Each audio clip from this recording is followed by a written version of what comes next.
Hello student, good morning all of you. पिछले chapter में हमने मेरी जीवन रेखा आत्मकथा जो थी महावीर प्रसाद द्विवेदी जी की वो पढ़े थे।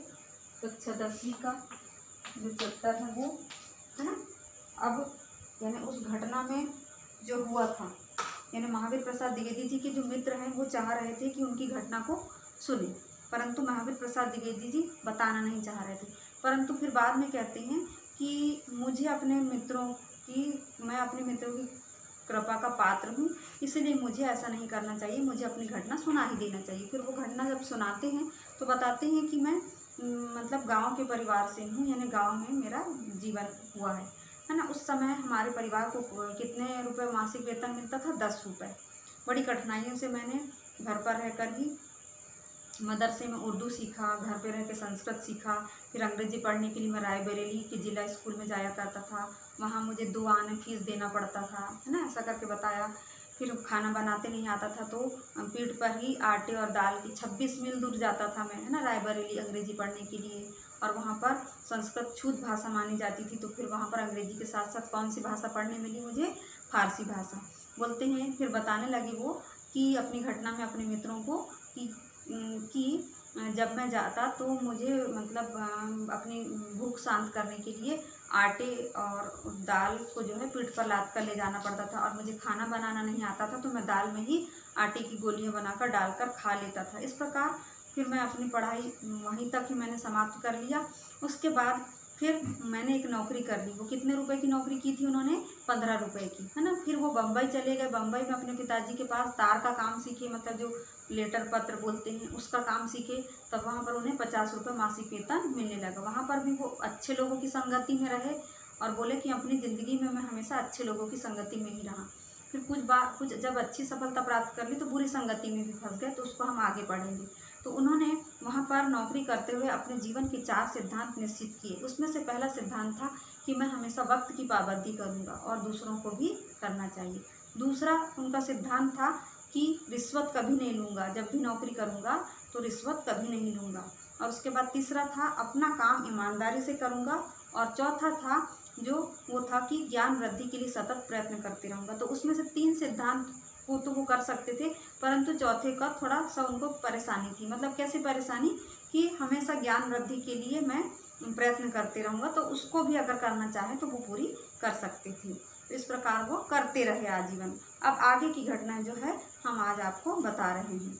तथापि सतत अभ्यास से उसमें सफलता भी होती गई, यानी जो चौथा सिद्धांत था उसमें भी उन्होंने सफलता प्राप्त कर ली। तार बाबू होकर भी टिकट बाबू, माल बाबू, स्टेशन मास्टर, यहाँ तक कि रेल की पटरियाँ बिछाने और उसकी सड़क की निगरानी करने वाले प्लेटियर तक का भी काम मैंने सीख लिया। यानी जो वहाँ पर काम चलते थे वो सब काम मैंने सीख लिया। फल अच्छा ही हुआ, फल मतलब परिणाम अच्छा ही हुआ।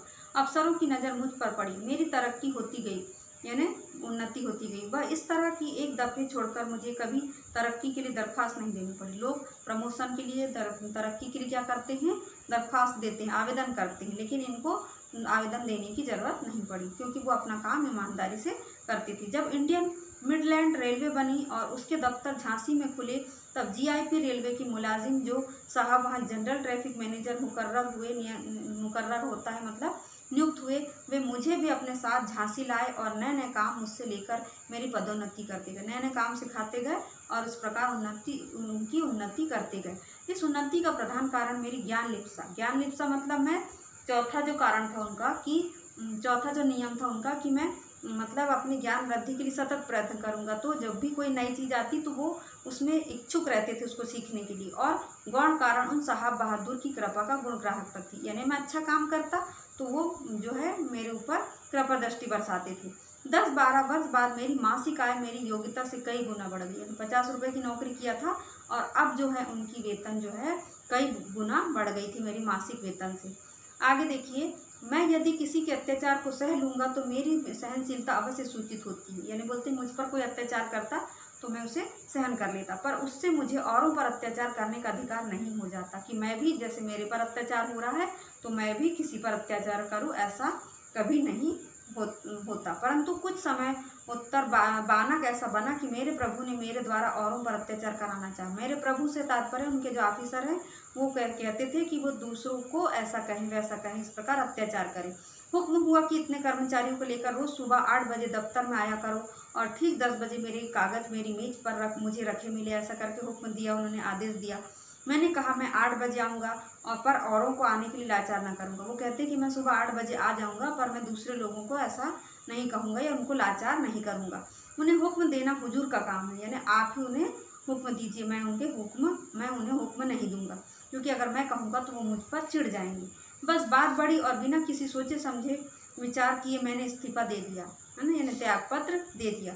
बाद में उसे वापस लेने के लिए इशारे नहीं सिफारिशें तक की गई, यानी मैंने दे दिया और फिर सोचा कि अच्छा काम करता है इसीलिए उनको बुलाया गया, है ना, वापस बुलाया गया, पर सब व्यर्थ हुआ। क्या इस्तीफा वापस लेना चाहिए, यह मुझसे यह पूछने पर मेरी पत्नी ने विषण होकर कहा, क्या थूक कर भी कोई चाटता है? मतलब उनकी पत्नी कहना चाहती थी कि तुमको अब फिर वहीं नहीं जाना चाहिए। मैं बोला नहीं, ऐसा कभी ना होगा, तुम धन्य हो। तब उसने 8 आने रोज तक की आमदनी से भी मुझे खिलाने पिलाने और गृह कार्य चलाने का दृढ़ संकल्प लिया। यानी कहती कि मैं कम में भी चला लूँगी पर तुम एक बार थूक कर फिर मत चाटो, मतलब फिर से वहाँ ना जाओ। मैंने सरस्वती की सेवा की। सेवा से हर महीने जो 20 रुपये उजरत और 3 रुपये डाक खर्च की आमदनी होती थी उसी से संतुष्ट रहने का निश्चय किया।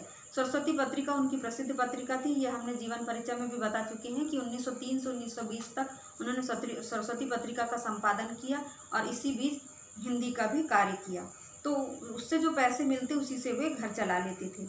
मैंने सोचा किसी समय तो मुझे 15 रुपये ही मिलते थे, ऐसा सोचा मैंने। अगर मनुष्य अपने आप में संतुष्टि कर ले तो उसका परिवार वैसे भी चल सकता है। तो कहे कि पहले किसी ज़माने में तो मुझे 15 रुपये ही नौकरी में मिलते थे, 23 रुपये तो उसके ड्योढ़े से भी थे, और अब तो 23 रुपये हैं हमारे पास में, तो क्यों ना हम अच्छा परिवार चला सके। तो इतनी आमदनी मुझ देहाती के लिए कम नहीं थी, है ना। इस प्रकार उन्होंने बताया कि मेरे देहाती के लिए इतनी आमदनी मतलब 23 रुपये बहुत थी। तो बच्चों आज की कक्षा यहीं समाप्त होती है, कल आगे का चैप्टर हम कल पढ़ेंगे। इसमें जो भी कठिन शब्द आए उसको आप लोग एक बार देख लीजिएगा और पूछ भी सकते हैं। धन्यवाद बच्चों।